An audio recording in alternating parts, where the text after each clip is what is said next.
నమస్కారం. దూరదర్శన్ వార్తలకు స్వాగతం. నేను మారాణి. ముందుగా ముఖ్యాంశాలు.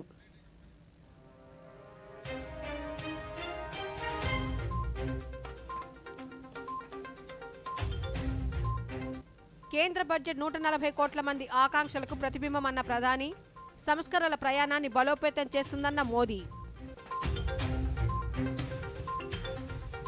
కేంద్ర బడ్జెట్ పట్ల సర్వత్రా హర్షం, వికసిత్ భారత్ సంకల్పాన్ని సాకారం చేస్తుందన్న కేంద్ర మంత్రులు. ఎంఎస్ఎంఈలను ఈ బడ్జెట్ మరింత బలోపేతం చేస్తుందన్న ముఖ్యమంత్రి చంద్రబాబు నాయుడు. 17 రకాల క్యాన్సర్ నిరోధక ఔషధాలపై బేసిక్ కస్టమ్స్ డ్యూటీని రద్దు చేశామన్న ఆర్థిక మంత్రి నిర్మలా సీతారామన్.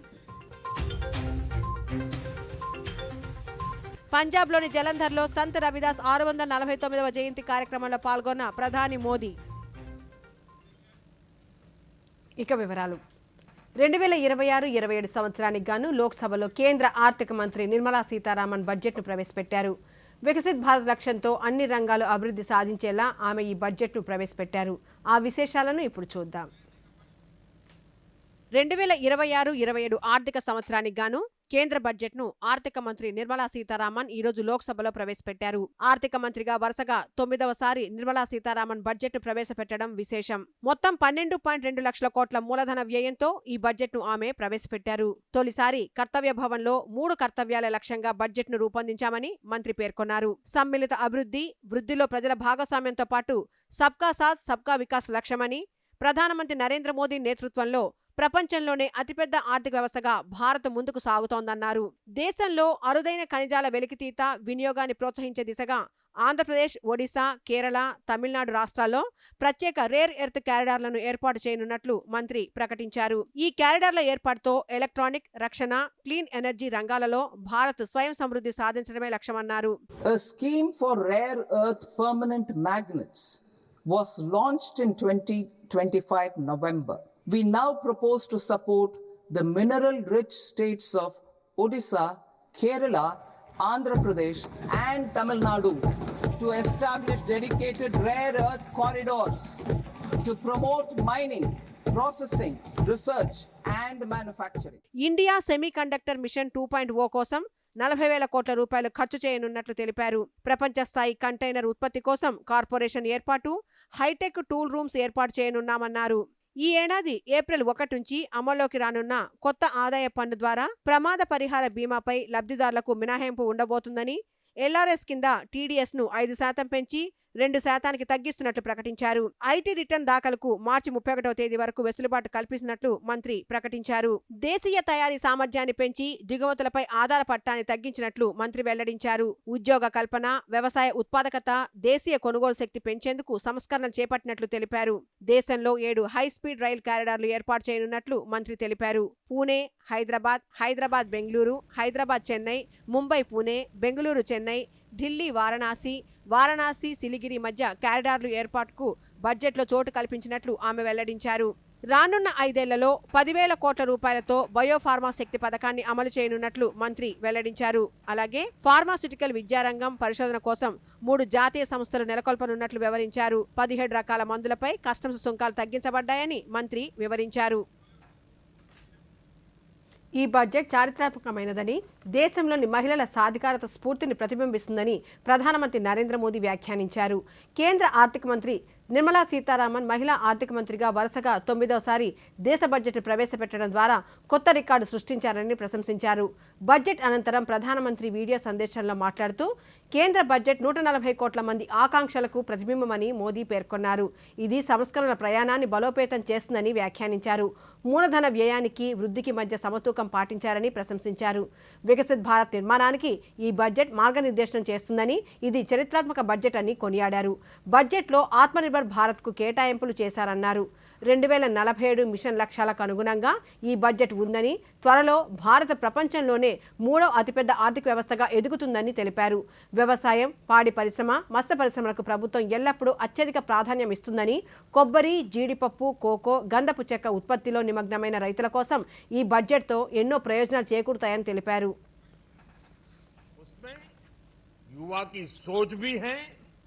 युवा के सपने भी हैं, युवा का संकल्प भी है और साथ साथ युवा की गति भी है।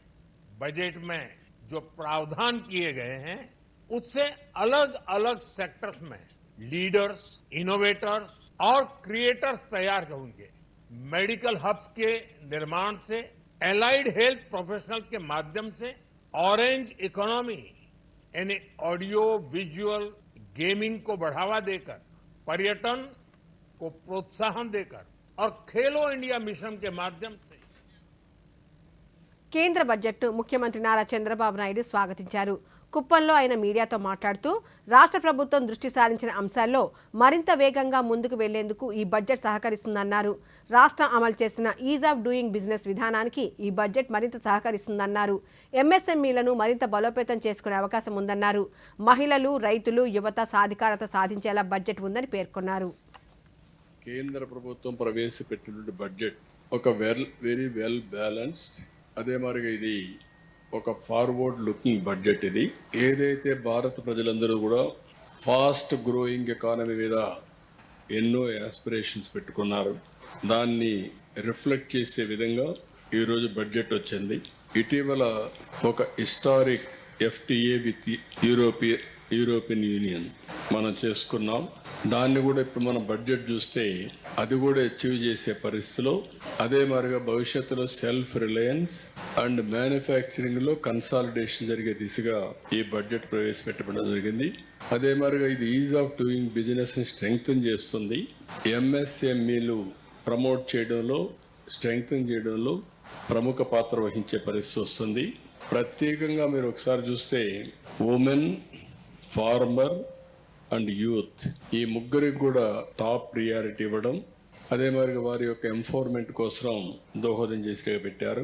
అల్టిమేట్గా ప్రధానమంత్రి గారు ఏదైతే చెప్తున్నారో తొందరలోనే మనం థర్డ్ లార్జెస్ట్ ఎకానమీ అవుతాం. ఆ తర్వాత 2047 వికసిత్ భారత్, ఒక డెవలప్డ్ ఎకానమీగా తయారు చేయడానికి ఇది రక్షణ రంగానికి 7.85 లక్షల కోట్ల రూపాయలు కేంద్ర బడ్జెట్ ఆమోదించినందుకు సంతోషంగా ఉందని కేంద్ర రక్షణ శాఖ మంత్రి రాజ్నాథ్ సింగ్ అన్నారు. బడ్జెట్పై మంత్రి ఢిల్లీలో మాట్లాడుతూ సమాజంలోని ప్రతి ఒక్కరికి చేయూతనిచ్చేలా బడ్జెట్ ఉందని, ఆపరేషన్ సింధూర్ తర్వాత రక్షణ రంగానికి ప్రాధాన్యం ఇవ్వడం హర్షించదగ్గ విషయమని మంత్రి పేర్కొన్నారు. वित्त मंत्री निर्मला सीतारमण जी द्वारा प्रस्तुत इस शानदार बजट के लिए उन्हें हार्दिक बधाई देता हूं और मैं मानता हूं कि यह जन भावनाओं और जन अपेक्षाओं पर खरा उतरने वाला यह बजट है। साथ ही यह बजट प्रधानमंत्री जी के आत्मनिर्भर भारत और विकसित भारत 2047 के संकल्प को सशक्त आधार देता है, जिसमें समाज के सभी वर्गों के उत्थान के लिए समुचित प्रावधान किए गए हैं। और इस बजट में रक्षा क्षेत्र के लिए 7.85 लाख करोड़ रुपए का प्रावधान किया गया है। मैं इसके लिए भी प्रधानमंत्री मोदी जी का हृदय से आभार व्यक्त करता हूं। ऑपरेशन सिंदूर की ऐतिहासिक सफलता के बाद आए इस बजट ने देश की रक्षा व्यवस्था को और मजबूत बनाने के हमारे संकल्प को सुदृढ़ किया है। यह आवंटन पिछले वर्ष की तुलना में 15% से भी अधिक है, यानी इस बार भी केंद्रीय बजट का सबसे बड़ा हिस्सा। విద్యాశాఖ అభివృద్ధికి బడ్జెట్ ఎంతగానో దోహదపడుతుందని కేంద్ర విద్యాశాఖ మంత్రి ధర్మేంద్ర ప్రధాన్ అన్నారు. ఈ రోజు ప్రవేశపెట్టిన బడ్జెట్కు స్పందిస్తూ మంత్రి మీడియాతో తన అభిప్రాయాలను పంచుకున్నారు. 139,289 కోట్ల రూపాయలు విద్యారంగానికి కేటాయించడంపై ఆయన హర్షం వ్యక్తం చేశారు.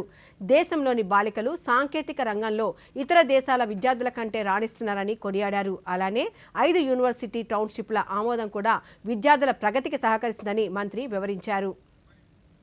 गणित की शिक्षा में स्टेम एजुकेशन जिसको कहते हैं, इसमें दुनिया के अन्य देशों की तुलना में हमारी उपलब्धि सर्वश्रेष्ठ है। उसको और गति देने के लिए और आगे बढ़ाने के लिए सरकार ने योजना बनाई, राज्य सरकारों के साथ मिलकर देश की सभी जिलों में एक गर्ल्स हॉस्टल, अत्याधुनिक गर्ल्स हॉस्टल बनाया जाएगा। मैं मानता हूं बहुत दिनों के बाद बच्चियों की, लड़कियों की शिक्षा को एक छलांग देने के लिए, एक फ्लिप देने के लिए सरकार ने एक बहुत ही महत्वाकांक्षी योजना को विकसित भारत की रास्ते में महिला की రైతులకు ఈ బడ్జెట్ అత్యంత ఉపయోగకరంగా ఉందని కేంద్ర వ్యవసాయ శాఖ మంత్రి శివరాజ్ సింగ్ చౌహాన్ అన్నారు. బడ్జెట్ పట్ల మంత్రి మాట్లాడుతూ వికసిత్ భారత్ నిర్మాణంలో భాగంగా ఈ బడ్జెట్ గ్రామాల అభివృద్ధిని మరింత బలోపేతం చేస్తుందన్నారు. ఎరువులపై సబ్సిడీ పెరుగుదల రైతులకు మరింత ఉపయోగకరమని పేర్కొన్నారు. ऐतिहासिक है, अभूतपूर्व है। ये बजट विकसित भारत के निर्माण का बजट है। ये बजट 2047 तक आत्मनिर्भर भारत के निर्माण के लिए मजबूत नींव डालने वाला बजट है, जिसमें रिफॉर्म्स पर जोर दिया गया है। कृषि और ग्रामीण विकास की दृष्टि से हम देखें, युवा और महिला सबकी चिंता की गई है। अगर आप ग्रामीण विकास विभाग के बजट को ही देखें तो 21% की उसमें वृद्धि हुई है। मुझे बताती हुई खुशी है कि ग्रामीण विकास का कुल बजट है, उसमें अकेले विकसित भारत जी राम जी योजना के लिए 55,600 करोड़ रुपए से ज्यादा का प्रावधान किया गया है। पिछली बार ओवरऑल मनरेगा का जो बजट था वो 86,000 करोड़ था। अब अकेले केंद्र का हिस्सा है 95,600 करोड़ रुपए से ज्यादा। इसमें राज्यों का अगर हम मिलाएंगे तो ये 1,51,000 करोड़ से ज्यादा हो जाएगा, जो अपने आप में ऐतिहासिक और अभूतपूर्व है। लेकिन एक बात और बताते हुए मुझे प्रसन्नता है कि 16th फाइनेंस పర్యాటక రంగ అభివృద్ధిలో భాగంగా 10,000 మంది గైడ్స్ కి కేంద్ర బడ్జెట్ ఆమోదం తెలపడం హర్షించదగ్గ అంశమని కేంద్ర సాంస్కృతిక పర్యాటక శాఖ మంత్రి గజేంద్ర సింగ్ షెకావత్ అన్నారు. బడ్జెట్ పై ఆయన స్పందిస్తూ భారత మహిళల సశక్తీకరణం, రైతులకు, దళితులకు, పేదలకు అందరికీ చేయూతనిచ్చేలా కేంద్ర బడ్జెట్ ఉందని మంత్రి అన్నారు. देश के जनाकांक्षाओं की पूर्ति करेंगे इसे, और सबको साथ लेकर के विकसित करेंगे। इसको केवल रिस्पॉन्सिबिलिटी नहीं, इसको ड्यूटी के रूप में एक्सेप्ट किया गया। और इस सब को प्राप्त करने के लिए इंफ्रास्ट्रक्चर पर जिस तरह से निवेश हो रहा है उसको लगातार बढ़ाएंगे, उसको और अधिक गति प्रदान करेंगे। अब की हिस्टोरिक हाई 12-12.5 लाख करोड़ रुपए के निवेश की घोषणा की गई है। जो कटिंग एज टेक्नोलॉजीज हैं, जो रिक्वायरमेंट है फ्यूचर की, जो टेक्नोलॉजीज हैं उन पर उनको इंसेंटिवाइज करने का, लेवरेज करने का प्रयास किया गया है। चाहे वो आर्टिफिशियल इंटेलिजेंस होगा, चाहे सेमी कंडक्टर होगा, चाहे रेयर अर्थ मैग्नेट्स होगा, इन सब पर बात की गई। और इसके बाद में जो भारत की सबसे बड़ी ताकत है, भारत की महिलाओं की सशक्तिकरण के लिए, भारत के दलितों, किसानों और गरीबों के जीवन में परिवर्तन लाने के लिए, पशुपालकों को जो है FPO बना करके उनको संगठित रूप से लाभ देने का प्रयास किया गया है। इन सब के इतर जो है भारत की संस्कृति और भारत के पर्यटन की जो ताकत है उसको बढ़ाने की भी कल्पना माननीय प्रधानमंत्री जी के आशीर्वाद से इस बजट में की गई है। मैं धन्यवाद देता हूं। నరేంద్ర మోదీ దిశానిర్దేశంలో వికసిత్ భారత్ లక్ష్య సాధనకు ఈ బడ్జెట్ ఎంతగానో తోడ్పడుతుందని కేంద్ర శాస్త్ర సాంకేతిక శాఖ సహాయ మంత్రి జితేంద్ర సింగ్ అన్నారు. బడ్జెట్పై మంత్రి మాట్లాడుతూ భవిష్యత్తు ఆర్థిక రంగాన్ని ఈ బడ్జెట్ నిర్ణయిస్తోందని, ఆర్థికంగా అభివృద్ధి కనిపిస్తోందని మంత్రి అన్నారు. प्रधानमंत्री ने कहा कि रिफॉर्म एक्सप्रेस पर हिंदुस्तान अपनी यात्रा शुरू कर चुका है. So this is a budget the highlight of which is structural reforms, the highlight of which is the reforms driven by technology and also targeting future economic growth. And I'm glad that most of the new announcements made by the finance minister today are related to technology. अब उसमें biopharma is the most important announcement. 10,000 crore biopharma shakti mission, biopharma shakti scheme. Because our considered view across the world is that the next industrial revolution is going to be biotechnology driven, just as the last was IT driven. And we were among the first few countries to have rolled out a biotechnology policy, dedicated biotechnology policy called BioE3. And that also because of the futuristic view taken by the Prime Minister, that we were successful in doing so. और उसी के साथ ये mail खाता है. We are already number 3. భారతీయ పౌరుడిగా minority వర్గాల వారికి కేంద్ర బడ్జెట్లో ప్రాధాన్యత ఇవ్వటం సంతోషంగా ఉందని కేంద్ర పార్లమెంటరీ మైనారిటీ వ్యవహారాల శాఖ మంత్రి కిరణ్ రిజిజు అన్నారు. రాజకీయంగా కాకుండా వికసిత్ భారత్ లక్ష్యంగా రూపొందించిన బడ్జెట్ ఇది అని, అందరికీ అన్ని రంగాలలో పురోగతి కనిపించేలా బడ్జెట్ ఉందని మంత్రి అభిప్రాయపడ్డారు. कोई पॉलिटिकल भाषणबाजी नहीं, बिल्कुल विकास और विकसित भारत के लिए रिफॉर्म एक्सप्रेस का बहुत अच्छा एक प्रदर्शित हमारा वित्त मंत्री जी ने किया है. मैं बहुत खुश हूं. और एक एक पैकेज जो अनाउंस हुआ, जो इस्टेब्लिश हुआ, वो तो कहना ही नहीं है। अब कितना मैं काउंटिंग करूं, जो पूर्वोदय के लिए जो किया है, और जितना एक्सप्रेस हाईवेज का घोषणा हुआ है, बुद्धिस्ट सर्किट का जो हुआ है, माइनॉरिटीज के लिए तो इतना बड़ा घोषणा हुआ। मैं अभी सारे माइनॉरिटी कम्युनिटी के साथ भी मैं बैठने वाला हूं, क्योंकि हमारा माइनॉरिटी मिनिस्ट्री का इतना अच्छा बजट आया और जितना गैप फंडिंग होना है। ఇప్పుడు స్వల్ప విరామం. నాన్న ఫీజు ఎక్కువ. అమలు గుర్తుందా? బోనస్ డబ్బు కొంత మనం వేరే ఖాతాలో ఉంచాం. 2 ఏళ్ల నుంచి ఖాతాలో ఏ లావాదేవీ జరగలేదు. అది ఇనాపరేటివ్ అయిపోయి ఉండొచ్చు. అయితే ఇప్పుడు బ్యాంక్ వెళ్ళి లేదా వీడియో కేవైసీతో కేవైసీ అప్డేట్ చేయించండి. ఖాతా అవుతుంది యాక్టివ్, పూర్తిగా ఫ్రీ. పదా ఎక్కడికి? అడ్మిషన్ కోసం. ఖాతా యాక్టివ్ అయ్యింది. ఆర్బీఐ అంటుంది తెలివిగా ఆలోచించండి, అప్రమత్తంగా ఉండండి. తిరిగి వార్తల్లోకి స్వాగతం. కేంద్ర బడ్జెట్లో తయారీ రంగం సెమీ కండక్టర్స్కి అధిక ప్రాధాన్యత ఇచ్చారని కేంద్ర సమాచార ప్రసార శాఖ మంత్రి అశ్విని వైష్ణవ్ అన్నారు. డేటా సెంటర్స్ వల్ల భవిష్యత్తులో యువతకి ఉపాధి అవకాశాలు లభించడంతో పాటు పారిశ్రామిక రంగం మరింత అభివృద్ధి చెందుతుందన్నారు. అలాగే 7 కొత్త హైస్పీడ్ రైల్వే కారిడార్స్ ఏర్పాటుతో ప్రజలకు ప్రయాణం మరింత సులభతరం అవుతుందని అశ్విని వైష్ణవ్ తెలిపారు. Our country, it's dedicated to the women Shakti of our country, and it is inspired by the sense of duty towards our nation, making sure that Sabka Saath Sabka Vikas, the inclusive growth happens in our country. The budget also lays down the roadmap for Viksit Bharat. Today's railway budget of 2,78,000 crore is clearly a step in that direction, because just about 10 years ago, if we see, the budget of today is about 10 times the budget which used to be a decade ago, 2,78,000 crore. 7 new high-speed corridors have been announced today. These high-speed corridors will reduce the travel time so significantly that it will bring about a major change in people's lives. Chennai to Bengaluru will become a journey of 1 hour 13 minutes. Bengaluru to Hyderabad will be a journey of 2 hours. Chennai to Hyderabad high-speed corridor will make people travel just in 2 hours and 55 minutes. Mumbai Pune will be just 48 minutes. Pune Hyderabad will be 1 hour 55 minutes. Delhi Varanasi will be 3 hours 50 minutes. Varanasi Siliguri will be 2 hours 55 minutes. If you look at it, Chennai, Bengaluru and Hyderabad, that southern triangle will bring about a huge.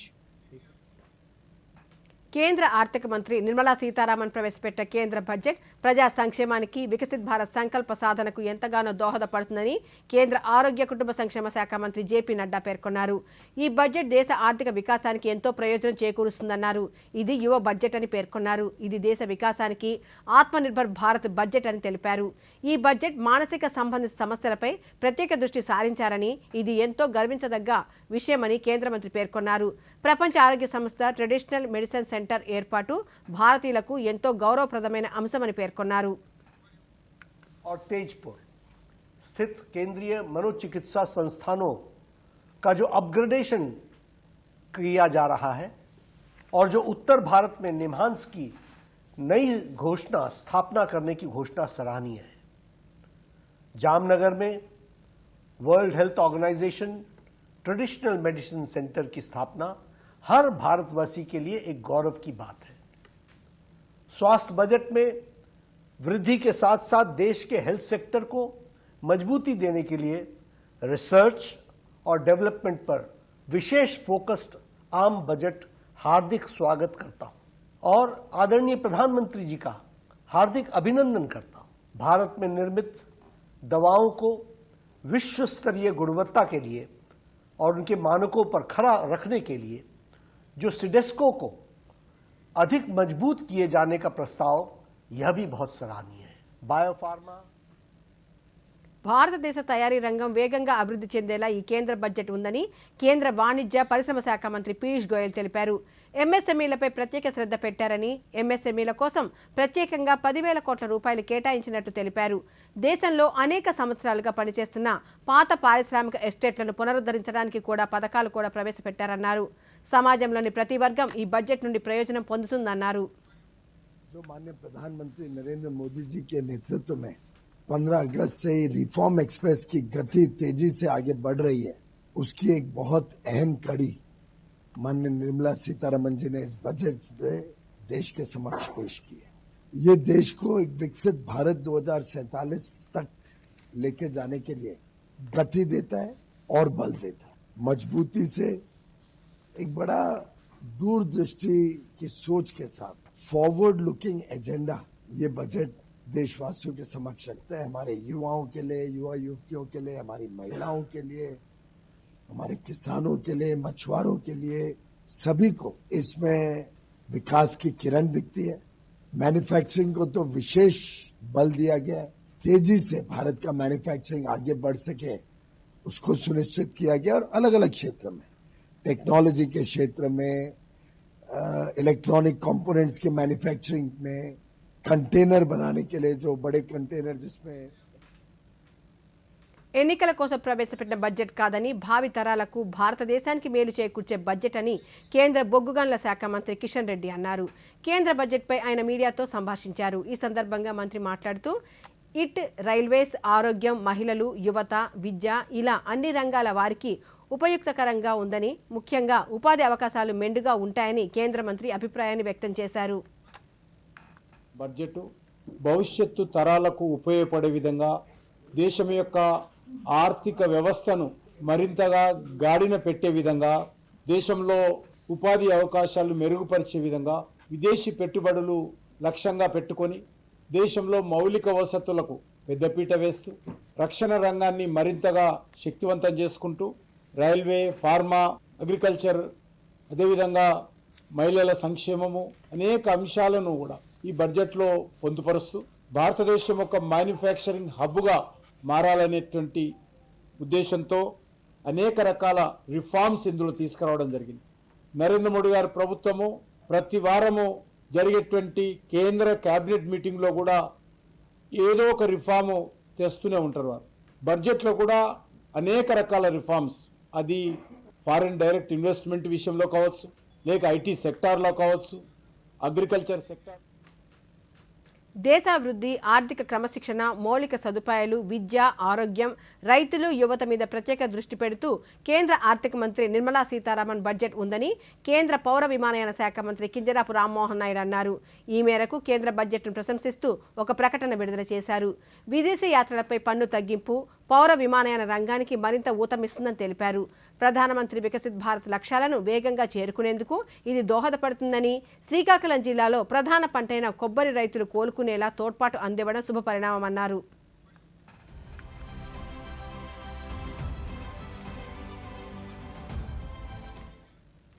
సంస్కరణల ద్వారా స్థిరమైన ఆర్థికాభివృద్ధి సాధించేందుకు ప్రభుత్వం దృష్టి సారించిందని, ఉత్పాదకతను మెరుగుపరచడం, ఉపాధి అవకాశాలు కల్పించడం ప్రభుత్వ ప్రధాన లక్ష్యాలని కేంద్ర ఆర్థిక మంత్రి నిర్మలా సీతారామన్ పేర్కొన్నారు. లోక్సభలో బడ్జెట్ ప్రవేశపెట్టిన అనంతరం ఢిల్లీలో ఆమె మీడియాతో మాట్లాడుతూ 21వ శతాబ్దం పూర్తిగా సాంకేతికత ఆధారంగా నడుస్తోందని, సాంకేతికతను సామాన్యులకు అందుబాటులోకి తీసుకురావాల్సి ఉంటుందని పేర్కొన్నారు. అరుదైన వ్యాధుల చికిత్సకు అవసరమైన మందులు, ఆహార పదార్థాల దిగుమతిపై బేసిక్ కస్టమ్స్ మినహాయింపును బడ్జెట్లో ప్రకటించామని, ఈ జాబితాలో అదనంగా 7 రకాల అరుదైన వ్యాధులను చేర్చామని, ఇది రోగులకు ఉపశమనం కలిగిస్తుందని నిర్మలా సీతారామన్ తెలిపారు. 17 రకాల క్యాన్సర్ నిరోధక ఔషధాలపై బేసిక్ కస్టమ్ డ్యూటీని రద్దు చేసినట్టు వివరించారు. Growth momentum, and for that growth momentum or sustained economic growth which we want to ensure, primarily we are looking at building the ecosystem with structural reforms which will go on. Reforms have been carried out.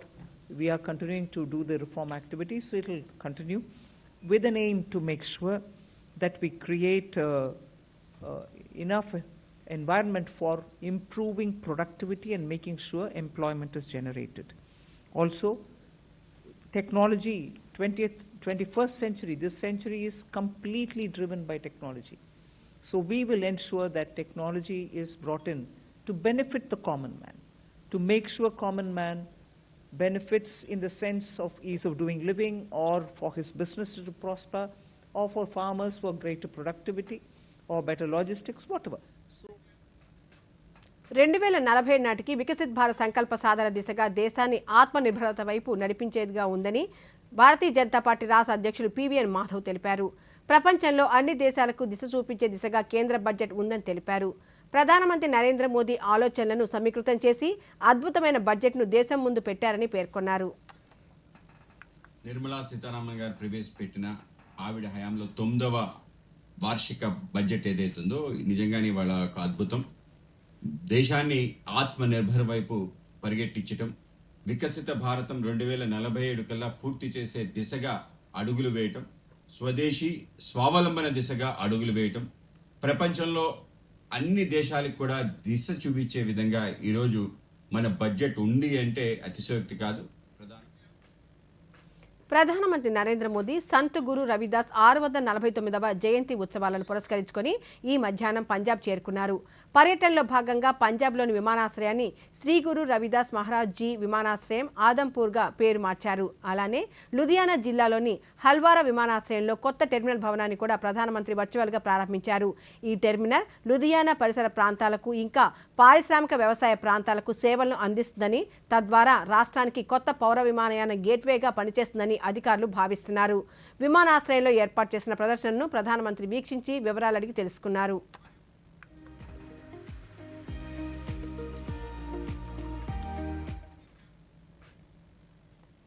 Sant Ravidas చూపిన సేవా మార్గం అందరికీ ప్రేరణ కావాలని, సమానత్వంతోనే అది సాధ్యపడుతుందని ప్రధానమంత్రి నరేంద్ర మోదీ తెలిపారు. పంజాబ్లో జరుగుతున్న సంత్ రవిదాస్ 649వ జయంతి ఉత్సవాల్లో పాల్గొన్న ప్రధానమంత్రి ముందుగా జలంధర్లోని డేరా సచ్ ఖండ్ జిల్లా బల్లా దర్బార్ని సందర్శించి సంత్ రవిదాస్ని దర్శించుకున్నారు. అనంతరం బహిరంగ సభలో పాల్గొన్నారు. ఈ సందర్భంగా ప్రధానమంత్రి మాట్లాడుతూ రవిదాస్ జన్మస్థలం అయిన కాశీతో తనకి అవినాభావ సంబంధం ఉందని గుర్తు చేసుకున్నారు. అలానే ఈరోజు ఉదయం సంసద్లో జరిగిన బడ్జెట్ విశేషాలను పంచుకున్నారు. పేద మధ్యతరగతి వారికి, రైతులకు, మహిళలకు, యువతకు అన్ని రంగాలలో అభివృద్ధి సాధించే విధంగా బడ్జెట్ ఉందని ప్రధానమంత్రి స్పష్టం చేశారు. आप सबके बीच आने का सौभाग्य मिला है. मैं इस पवित्र मंच से श्री गुरु रविदास जी को प्रणाम करता हूं. मैं आप सभी को और सभी देशवासियों को संत रविदास जयंती और माघ पूर्णिमा की शुभकामनाएं देता हूं. भाइयों बहनों, आप सभी जानते हैं मेरा रिश्ता श्री गुरु रविदास जी की जन्मभूमि काशी से है. భారతీయ కోస్తా తీర రక్షక దళం వ్యవస్థాపక దినోత్సవ సందర్భంగా అందులోని సైనికులు, అధికారులందరికీ ప్రధానమంత్రి నరేంద్ర మోదీ శుభాభినందనలు తెలియజేశారు. భారతీయ కోస్తా తీర రక్షక దళం భారత సముద్ర తీరం పొడవునా ఒక దృఢమైన కవచంగా నిలిచి తన ప్రతిష్టను చాటుతోందని మోదీ పేర్కొన్నారు. నౌకా వాణిజ్యానికి భద్రతను కల్పించడంలోనూ, వైపరీత్యాలు ఎదురైనప్పుడల్లా సత్వరం రంగంలోకి దిగి అవసరమైన రక్షణ, సహాయక చర్యలు చేపట్టడంలోనూ ఈ దళం తిరుగులేని నిబద్ధత నిరూపిస్తోందని ప్రధానమంత్రి సామాజిక మాధ్యమం వేదికగా పేర్కొన్నారు.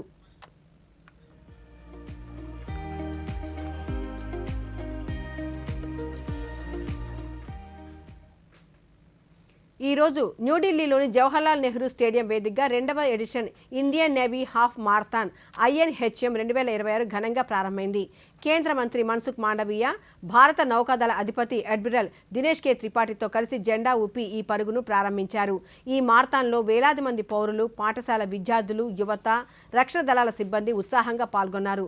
ఫిట్ ఇండియా స్ఫూర్తిని చాటి చెప్పడంతో పాటు దేశ సముద్ర తీర భద్రతలో నౌకాదళం పోషిస్తున్న పాత్రపై అవగాహన కల్పించారు. प्रधानमंत्री जी के फिट इंडिया मूवमेंट को भी बढ़ावा देने के लिए भी कार्यक्रम करते हैं. 13,000 వార్తలు ముగించే ముందు ముఖ్యాంశాలు మరోసారి.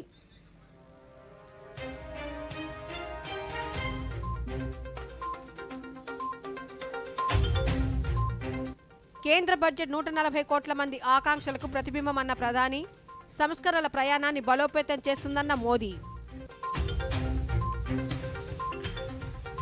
కేంద్ర బడ్జెట్ పట్ల సర్వత్రా హర్షం, వికసిత్ భారత్ సంకల్పాన్ని సాకారం చేస్తుందన్న కేంద్ర మంత్రులు. ఎంఎస్ఎంఈలను ఈ బడ్జెట్ మరింత బలోపేతం చేస్తుందన్న ముఖ్యమంత్రి చంద్రబాబు నాయుడు. 17 రకాల క్యాన్సర్ నిరోధక ఔషధాలపై బేసిక్ కస్టమ్స్ డ్యూటీని రద్దు చేశామన్న ఆర్థిక మంత్రి నిర్మలా సీతారామన్. పంజాబ్లోని జలంధర్లో సంత్ రవిదాస్ 649వ జయంతి కార్యక్రమంలో పాల్గొన్న ప్రధాని మోదీ. ఈ వార్తలు ఇంతటితో సమాప్తం. నమస్కారం.